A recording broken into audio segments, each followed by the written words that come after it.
There is one mind common to all individual men.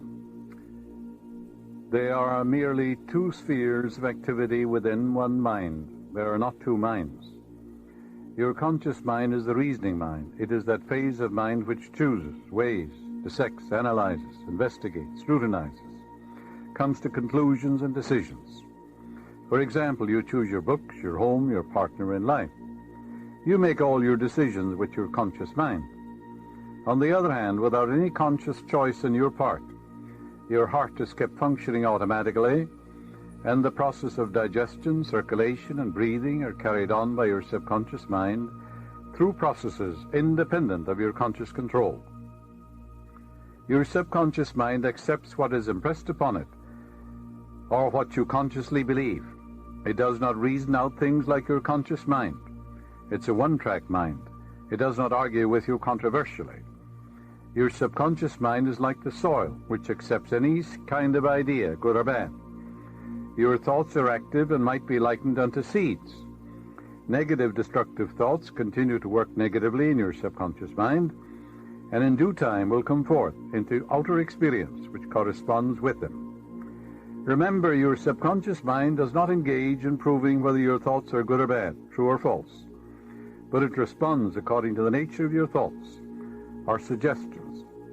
For example, if you consciously assume something to be true, even though it may be false, your subconscious mind will accept it as true and proceed to bring about results which must necessarily follow because you consciously assumed it to be true. Your subconscious mind cannot argue controversially. Hence, if you give it wrong suggestions, it will accept them as true and will proceed to bring them to pass as conditions, experience, and events. Your subconscious mind is oftentimes referred to as your subjective mind. Your subjective mind takes cognizance of its environment by means independent of the five senses. Your subjective mind perceives by intuition. It is the seat of your emotion and the storehouse of memory. Your subjective mind performs its highest functions when your objective senses are in abeyance. In a word, it is that intelligence which makes itself manifest when the objective mind is suspended or in a sleepy, drowsy state. Your subjective mind sees without the use of the natural organs of vision. It has the capacity of clairvoyance and clairaudience. Your subjective mind can leave your body, travel to distant lands, and bring back information oftentimes of the most exact and truthful character.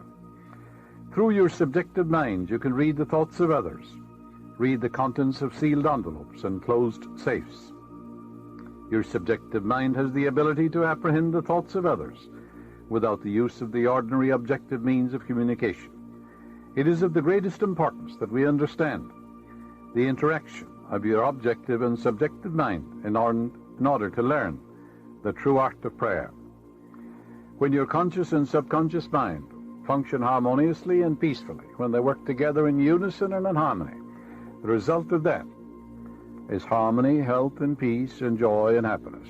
All the evil, the pain, the suffering, the misery, and the war, and the crime, and the sickness in the world are due to the inharmonious relationship of your conscious and subconscious mind.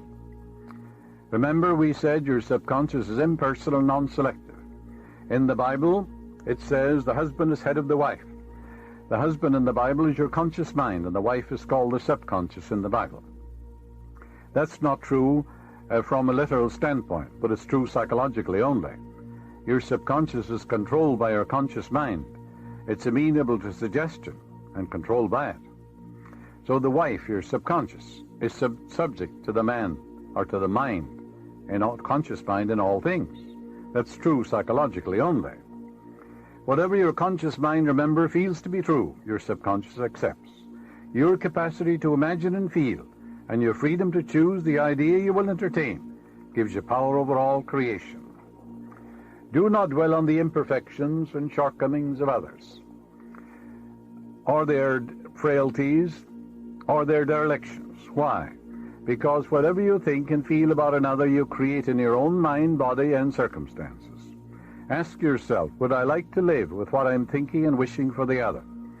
If you would, well, if the answer is in the affirmative, of course you're on the right track. Remember, your thought is creative. And what you think about the other, you are creating in your pocketbook too, and in all phases of your life. What you do not wish done unto you, do not feel it is done unto you or another. Now, chance or accident is not responsible for the things that happen to you, nor is predestined fate the author of our fortune or misfortune. Your subconscious mind is not concerned with the truth or falsity of what you consciously feel or believe to be true. Select only that which is true, lovely, noble, and godlike, and your subconscious will reproduce accordingly. The Bible says, believe you have it now, and you shall receive it. All things whatsoever you shall ask in prayer, believe that you have it now, and you shall receive it. That's a psychological law. Assume the mood that would be yours had you realized your desire. And as you do this, wonders will begin to happen in your life. You know, Edison discovered, or he knew intuitively, that the voice caused undulatory currents in the atmosphere. And he reasoned it out. He said such currents could reproduce the voice.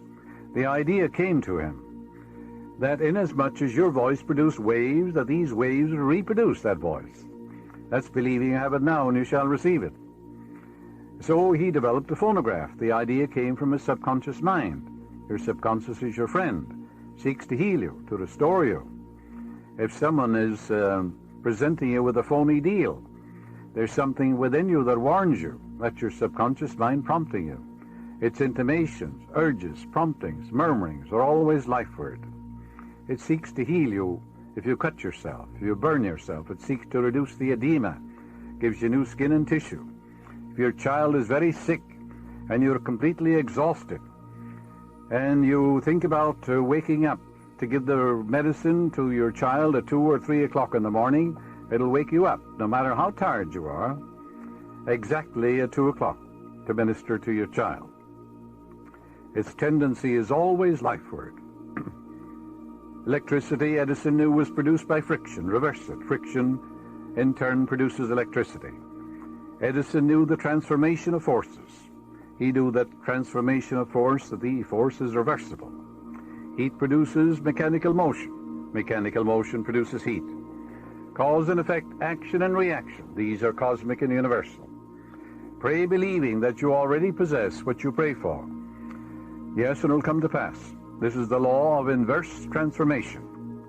For example, if the sale of your home brought a certain amount of joy, satisfaction, elation into your mental atmosphere, then the feeling that would be yours if you realized it would also produce that. In other words, that feeling or that mental state captured in your imagination and feeling must produce the sale of the home.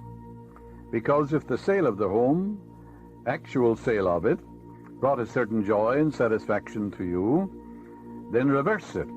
Capture the feeling, the mood that would be yours if you sold it, by imagining the check in your hand, giving thanks for it, depositing it in the bank, doing the things you would do were your home sold, all in your mind or your imagination, and then that attitude of mind will produce it. Awaken within yourself the feeling that would be yours if you now realized your desire, and that feeling will produce it. The young boy, a D. Malay boy, who wanted to go to a certain college, had difficulty, and was rejected. And I said to him, you understand this law of inverse transformation? How would you feel if they accepted you now? He went in to see this man who rejected you and said, well, we've changed our mind. We've looked over your qualifications and you are accepted. He said, I'd feel happy. I'd call up my dad. I'd feel wonderful. Well, I said, as you go to sleep at night, feel that I'm congratulating you on your acceptance and your marvelous success in the college. Imagine you're also talking to your dad and telling him you've been accepted. And you're going in there now in your own mind. And this man is saying, well, you're accepted. It's wonderful. All right, you can capture that feeling, that in your imagination, that inner mood. And he did that, and he was accepted. Yes, the feeling of the answered prayer, if assumed and sustained, must objectify the answer to your prayer. So that's the meaning. If he calleth things that be not as though they were, and the unseen become seen. If a physical fact can produce a psychological state, then that psychological state can produce a physical fact. That's the meaning of all things whatsoever you shall ask in prayer, believing. Believe that you have it now and you shall receive it. How can you believe you have it now? Well, the reality of it is an idea, isn't it? A mental picture in your mind. So you accept the mental picture, dramatize it, feel the reality of it, rejoice in it, believe in the law of growth, knowing that the seed you put on the ground will grow if you nourish it, sustain it, water it, and fertilize it.